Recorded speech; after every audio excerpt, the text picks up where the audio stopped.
Please take your seats quickly, ladies and gentlemen. Thank you. Hi guys, and welcome to oneminutetennis.com. In today's session, I want to talk to you about the buggy whip or reverse finish forehand.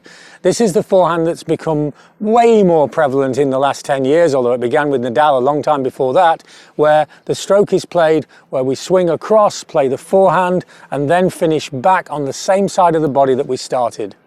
And I've got a question for this, and then I've got a great way of you finding the real reverse forehand in your game, not the contrived one, which most of you watching will be doing right now. So my question is, does Nadal make that finish on purpose, or does it just happen? And I think, although the answer is going to be both, I honestly believe that 90% of the time it just happens. See, I don't think in the speed of a rally with Djokovic, he's thinking finish by the side, finish by the side.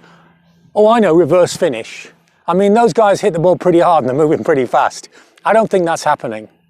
But if it's not happening, what is happening? How does he change from one to the other? And why is he changing? When we look at the technique of Nadal's forehand, whether it's his, what was unique to him, reverse finish, or whether it's the more standard or traditional finish, then the stroke looks very, very similar or identical. So it's nothing to do with basic technique. It's something more than that. And I think it's about swing path. You see, I think that when Nadal is swinging, I'll just turn to this direction so it makes more sense to the camera. When Nadal is swinging in this direction, if his swing path is 45 degrees or less, 90 degrees is up here, okay? 0 degrees is across here. If he hits at 45 degrees or less, then the racket is going to be pulled and finish around this side of the body. But if he goes above 45 degrees, only a little bit, but if he goes above 45 degrees, 48 degrees, 47 degrees, right? And sometimes it's a lot steeper than that, but as soon as he goes above 45 degrees, then the momentum of the racket is sharper and stronger, and he gets his reverse finish. So I think that's what's happening with Rafa.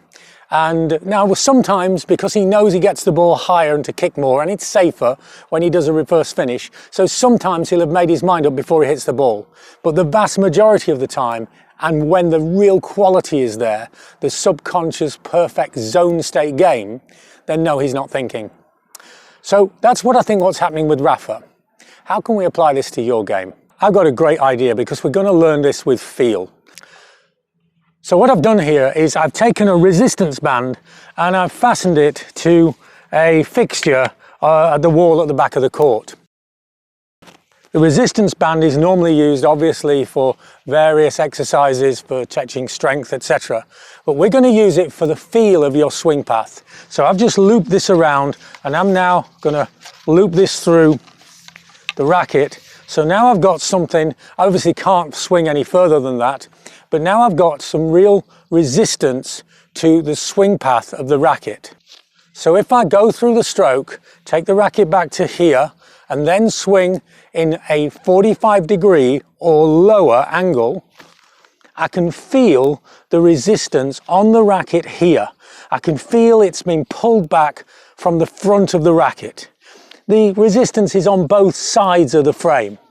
But as soon as I go 45 degrees or more upwards, doesn't have to be 90 degrees, that produces tons of effect, but no penetration. It's a very low level forehand.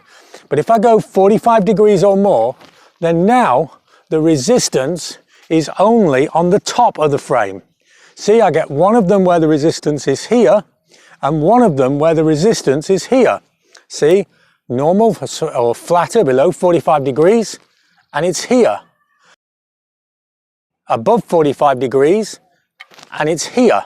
You see, the resistance band is on the top frame, but the bottom frame is loose. Below 45 degrees, above 45 degrees.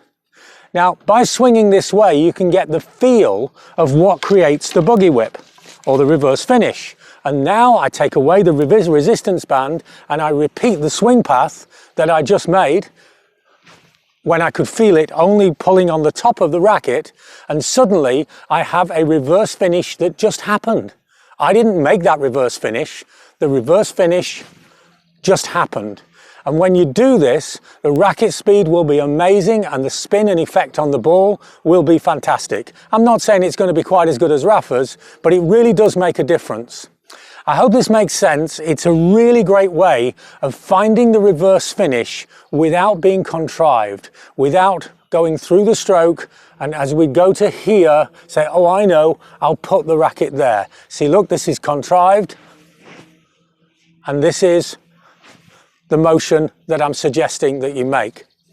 I hope this makes sense to you. I'd love to know how it works for you and your players. You know we always love your feedback. We reply to every single comment because we really are interested in the players who are supporting this site, and we're interested in your game. If you want to practice this locally, have a look at our partners, playyourcourt.com. They send professional tennis coaches all over the world for people to be able to play locally in their local court, in their local area. There's a 50% discount also off their membership if you click the link in the comment section below. Also, if I can help you more with your game, remember we do one-to-one online consultations. It's a unique service. The info's in the website below. We do one-to-one video analysis, personalized lessons, and all kinds of other stuff. It's very unusual and it really works. Please remember to like and subscribe to the channel, and see you next time for more unique tennis lessons that really do work.